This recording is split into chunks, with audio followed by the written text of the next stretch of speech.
Hi there. I'm about to tell you about a very common problem for mid to late 90s GM trucks, and it has to do with the windshield wiper motor.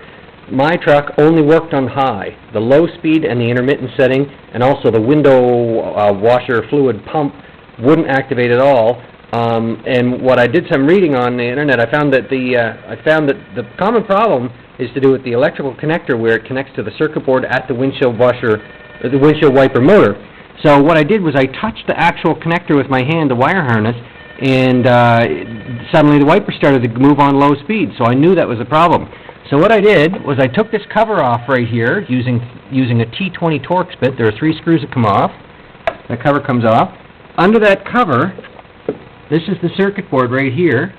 And what you do is you wiggle it out, pulling on the black connector, and then also pulling on this part of the board down here. I got a screwdriver and kind of just pried it out really, really carefully, and I wiggled it back and forth until it came out. And if you can see, these are the contacts that actually go into the motor, and you're going to have to be very careful when you wiggle those, but they should come out of there without any trouble. When you look at this side of the circuit board right here, there's the big black connector right there, and these are the solder connections these are the big solder connections that people talk about having cold solder joints. I'm going to give you a really quick demo on how a cold joint. Basically, you put your soldering iron on it, liquefy the solder, and then lift it off. Oh, my camera's wigging out here.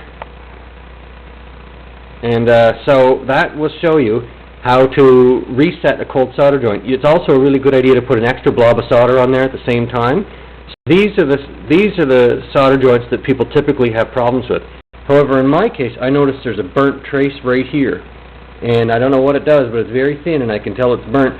So what I'm going to do is jumper from that solder joint right there over to this bigger solder joint right here along the same trace.